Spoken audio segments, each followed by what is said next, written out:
शाम के समय पूरा परिवार घर के अंदर बैठकर बातें कर रहा था।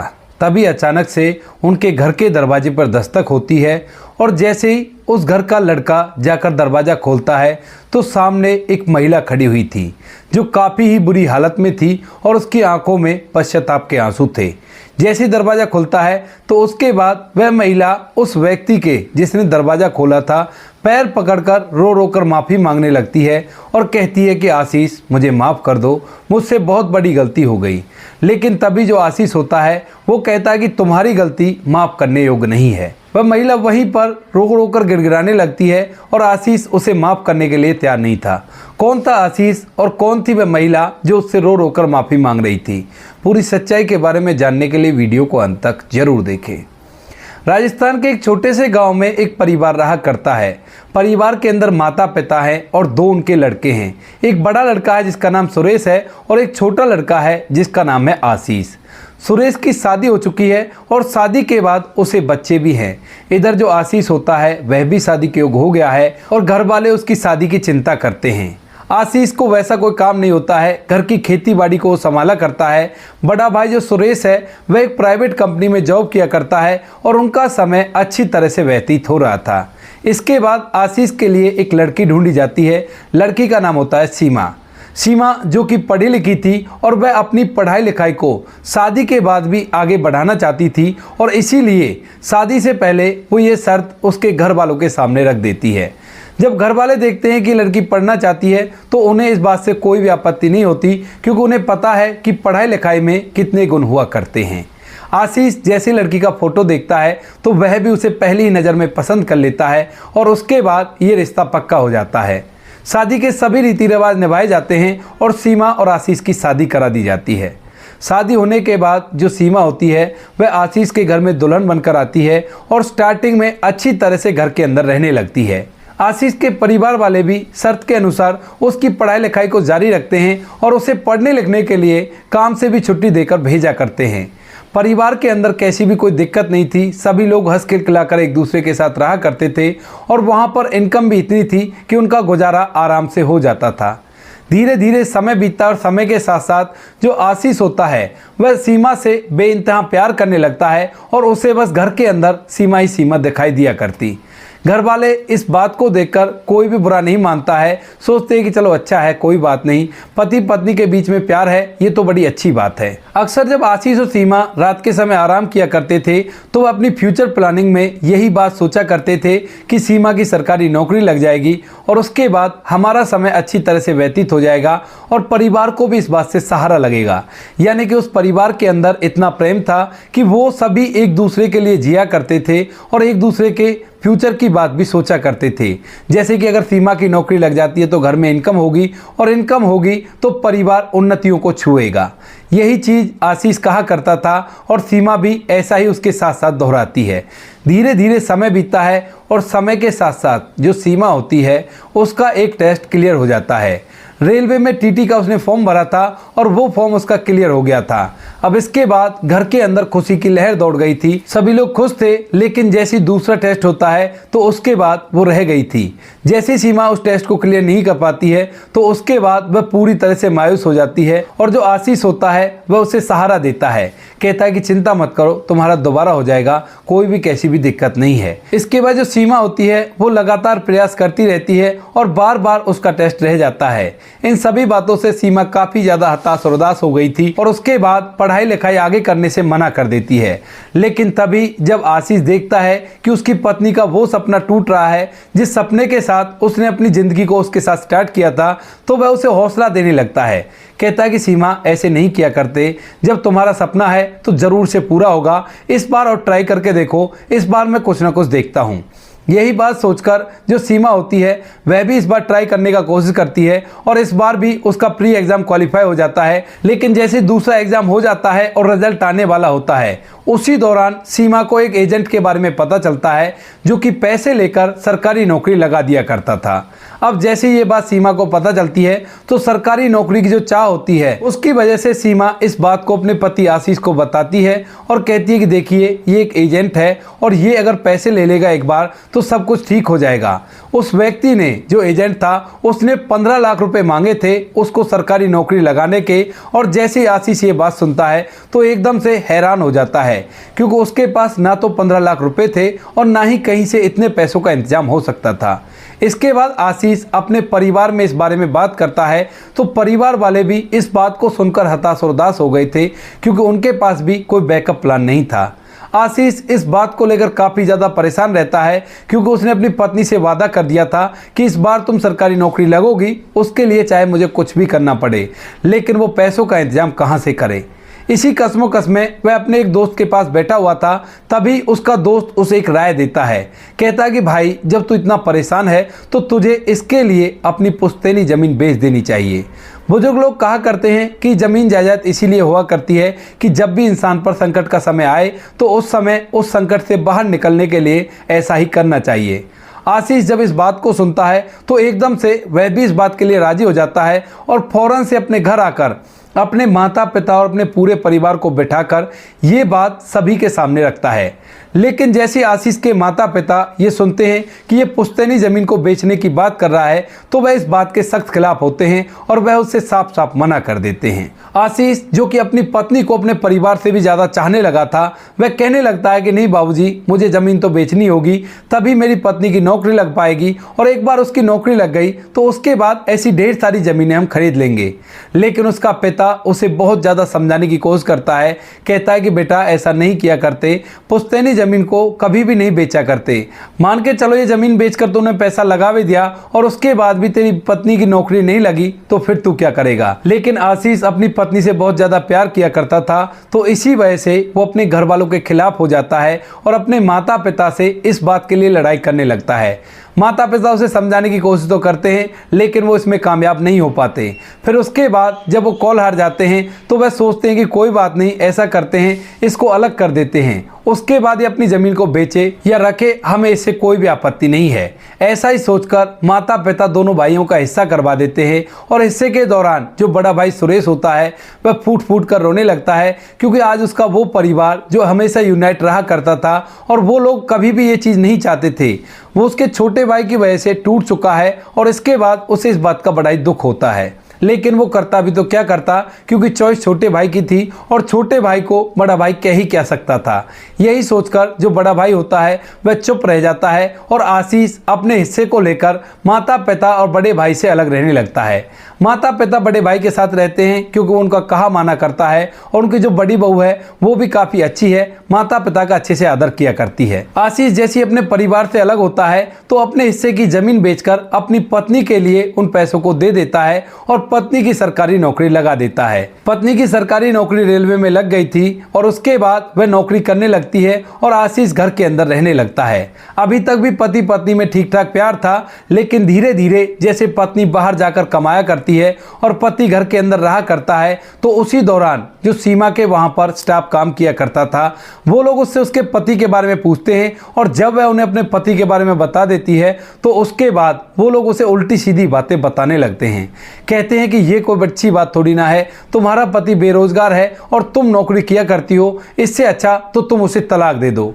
अब स्टार्टिंग में तो सीमा इन सभी बातों को इग्नोर करती है, लेकिन धीरे धीरे उसके दिमाग में ये सभी बातें बैठने लगती हैं और वो सोचती है कि ये लोग सही कह रहे हैं, मैं महिला हूँ और महिला होकर मैं कमा रही हूँ तो मुझे तो और भी पति मिल जाएंगे, इस बेरोजगार का भला मैं क्या करूँगी। इन्हीं बातों की वजह से जो सीमा होती है वह आशीष से तरह तरह की अलग अलग बातें करने लगती है और यह बातें कहीं ना कहीं आशीष को अंदर ही अंदर चुभने लगी थी। धीरे धीरे कुछ समय बीतता है और कुछ समय बाद एक दिन जो आशीष होता है वह सीमा से इस बारे में पूछ ही लेता है कि क्या हुआ, तुम कुछ दिनों से कुछ अजीब ही बातें कर रही हो, कोई परेशानी है तो तुम मुझे बता सकती हो। बेचारा अब भी ये समझ रहा था कि मेरी पत्नी को शायद काम की कोई परेशानी होगी तो इसी वजह से इसका बिहेव ऐसा हो रहा है। लेकिन तभी जो सीमा होती है पहले तो उससे मना करती है, जब आशीष बार बार पूछता है तो वह एकदम से चिल्लाते हुए उससे कह देती है कि तुम बेरोजगार हो और मैं कमाया करती हूँ, तुम मेरी कमाई को खाया करते हो और मैं अब ये रिश्ते को आगे नहीं चलाना चाहती। यह बात सुनते ही आशीष के पैरों तले से ज़मीन खिसक जाती है, क्योंकि वह बेरोजगार भी उसी की वजह से हुआ था।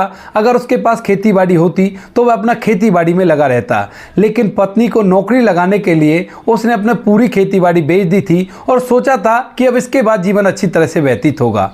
आशीष के लिए ये बात एक सदमे से कम नहीं थी और इस बात को सुनकर वह वैसे ही कुर्सी पर बैठा रह जाता है। सीमा उसे ढेर सारी बातें कहती है और लड़ाई करके वहां से रूठकर अपने मायके चली जाती है।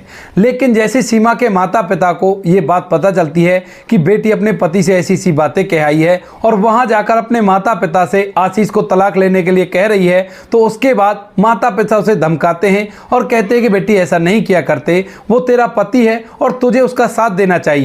तुम्हारे लिए उसने अपनी जमीन और जायदाद भी बेच दी, तो फिर तुम उसे छोड़कर कहां जाओगी। यह बात सीमा को रास नहीं आती है और इसके बाद वह अपने माता पिता से भी उल्टा लड़ाई कर देती है, क्योंकि फिलहाल सीमा कमाया करती थी और इसी कारण से वह वहां से किसी दूसरी जगह किराए का कमरा लेकर उसमें शिफ्ट हो जाती है। माता पिता से भी वो बागी हो गई थी, आशीष से भी बागी हो गई थी और इसके बाद वह कोर्ट में तलाक का केस दर्ज करा देती है।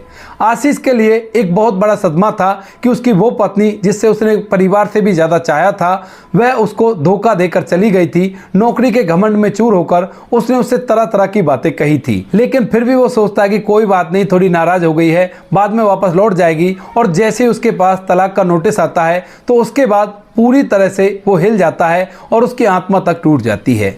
इसके बाद जो आशीष होता है वह अपनी पत्नी से कई बार बात करने की कोशिश करता है, उससे मिन्नतें करता है कि कोई बात नहीं सीमा, मुझसे गलती हो गई और आगे से मैं ऐसा कुछ नहीं करूँगा, मुझे चाहे कहीं भी कोई काम मिल जाए मैं उसी काम को कर लूँगा।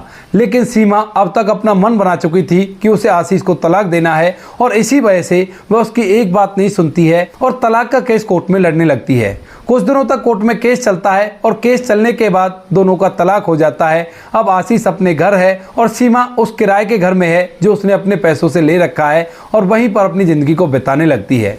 आशीष अपने घर के अंदर पूरी तरह से अकेला हो गया था और यह बात देखकर उसके माता पिता भी बड़े परेशान होते हैं, लेकिन बेटे का जो फैसला था वो उसने खुद ने किया था, तो इसी वजह से वह फिलहाल उससे कुछ भी नहीं कहते हैं।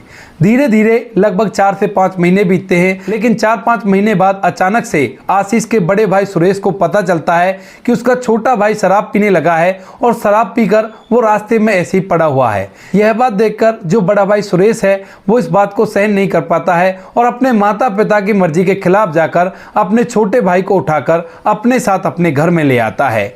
जब उसे वो घर में ले आया था तो उसके बाद माता पिता भी अपने बेटे के प्रति दया दिखाते हैं और सुरेश से कुछ भी नहीं कहते हैं कि वो इसे यहाँ पर क्यों लेकर आया है।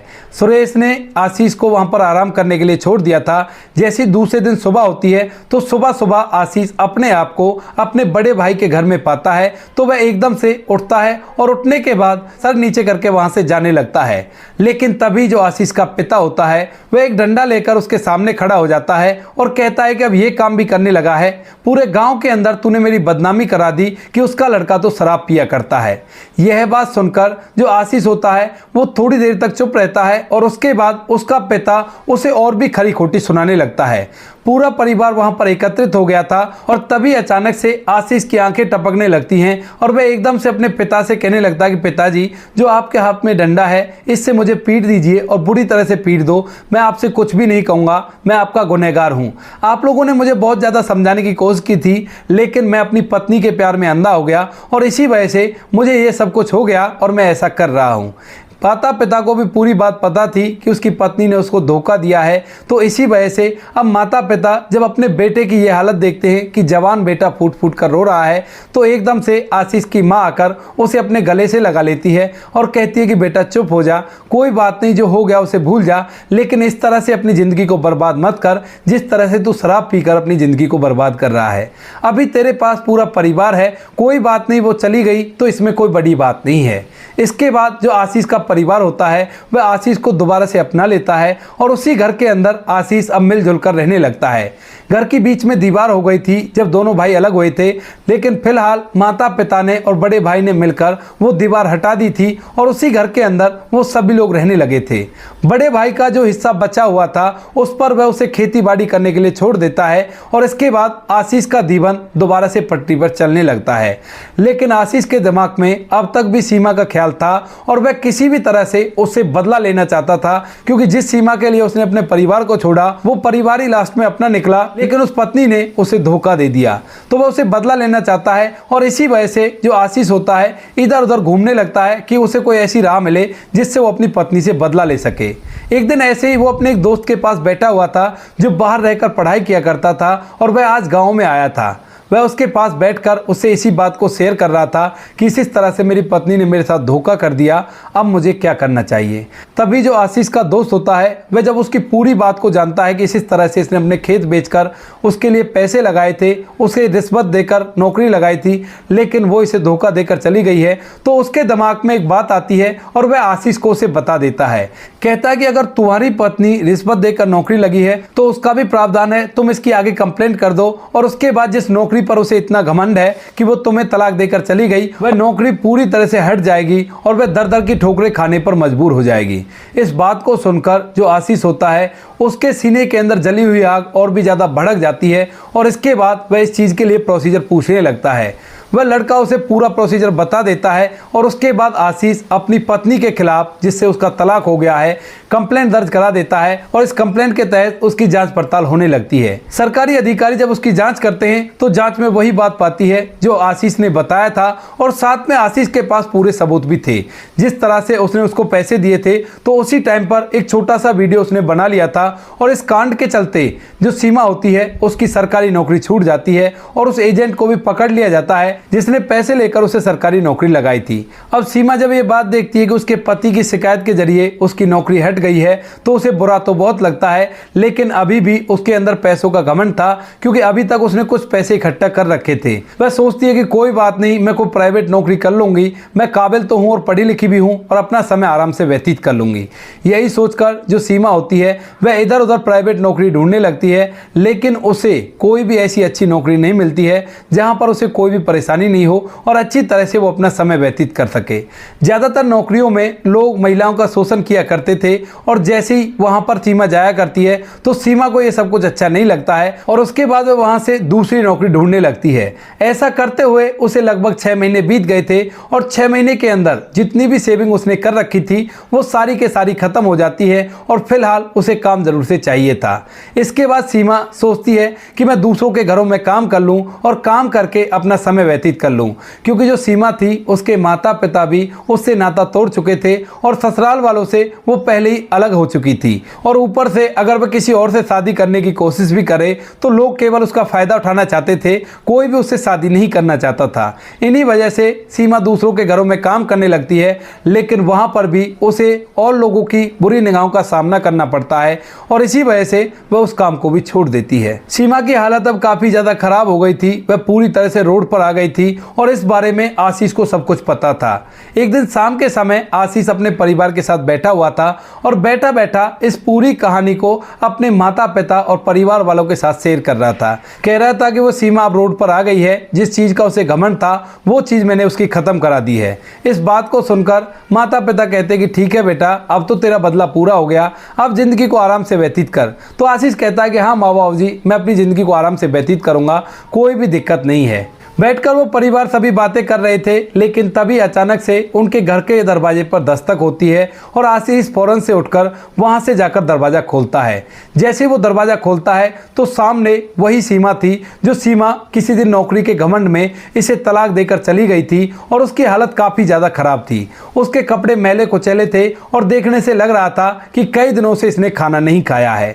इसके बाद जब आशीष उसे वहां पर देखता है तो वो उसे वहां से जाने के लिए कहने लगता है, लेकिन लेकिन तभी जो सीमा होती है वो एकदम से आशीष के पैर पकड़ लेती है और फूट फूट कर रो कर उससे माफ़ी मांगने लगती है। कहती है कि आशीष, मैंने तुम्हारे प्यार को समझा ही नहीं, मुझे अपने घर में रख लो, भले ही नौकरानी बनाकर रख लो, लेकिन मैं अब तुमसे अलग नहीं रह सकती। आशीष उसे धक्का देकर बाहर निकालने लगता है। वहीं पर जो उसका पूरा परिवार था वह यह सब कुछ देख रहा था। उसके बाद जो माता पिता होते हैं वो उससे कहने लगते हैं कि बेटी अब तो ये नहीं हो सकता, अब तो यहाँ से चली जा। लेकिन तभी सीमा बताती है कि माँ बाबूजी, आप भले ही मुझे अपने घर की नौकरानी बनाकर रख लो, मैं यहाँ पर रह लूंगी, लेकिन मुझे घर से बाहर मत निकालो, क्योंकि मेरा कोई भी सहारा नहीं है। जिस नौकरी के घमंड में मैंने अपने पति को तलाक दिया था वो नौकरी तो पहले ही चली गई थी। माता पिता जब मैं यहाँ से गई थी तो उन्होंने भी मुझे त्याग दिया था, और अब मेरा वो घर, जिस किराए के घर में मैं रहा करती थी, उस घर का किराया ना भरने की वजह से मुझे वहाँ से निकाल दिया गया है। पिछले 3 दिन से मैं भूखी हूँ और भूखी रहकर मैं इधर उधर भटक रही थी और अंत के दर्जे आपके पास आई हूँ। अगर आप लोग मुझे अपनाओगे तो मेरे पास अपने आप को इस दुनिया से विदा करने के अलावा कोई भी रास्ता नहीं होगा। यह बात सुनकर जो आशीष के माता पिता होते हैं वह थोड़ी देर तक सोच विचार करते हैं और सोच विचार करने के बाद अपने बेटे को सीमा को माफ़ करने के लिए कहने लगते हैं।